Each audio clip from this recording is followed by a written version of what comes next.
HarperCollins presents Bad Graces by Kyrie McCauley, read by Jeanne Syquia. For quiet girls with feral hearts, for loud girls with secret ones, and for Adia Wren, who has the biggest heart of all.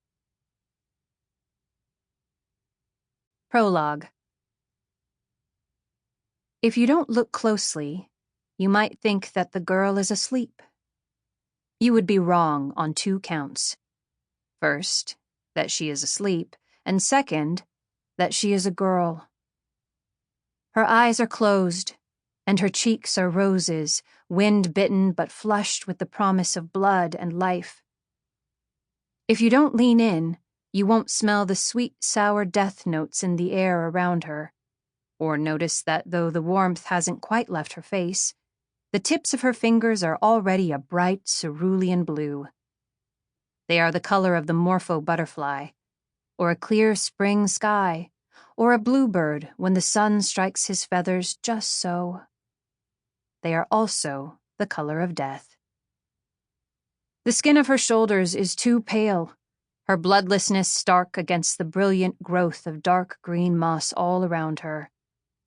She is sprawled on a raised mound of pine needles and earth, and a trail of small indigo mushrooms circles her head, not unlike a crown.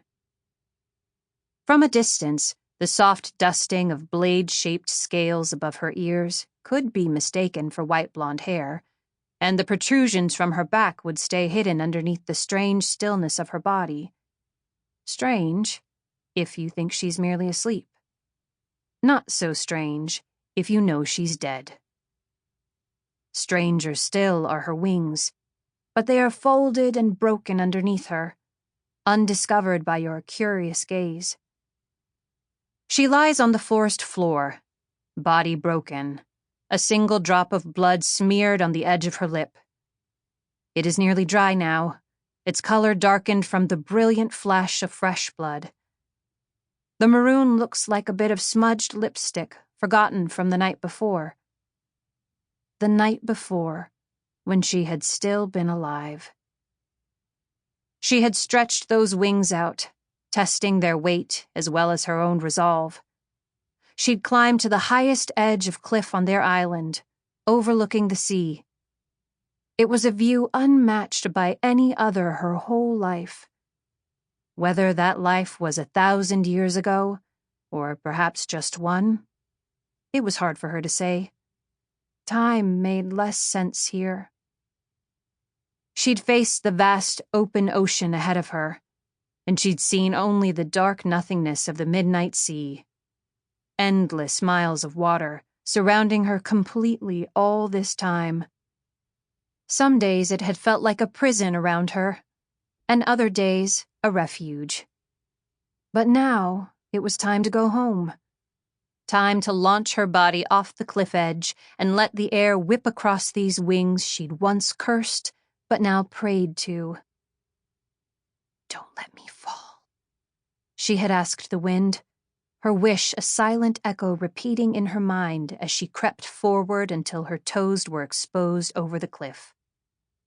With only air beneath them, she felt a sharp tug at her navel from deep inside.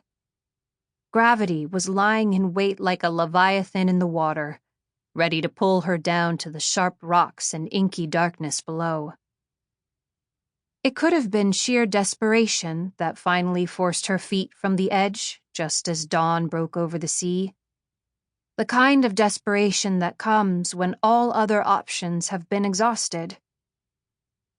But the truth is that it was love that made her take that final, terrible step over the edge.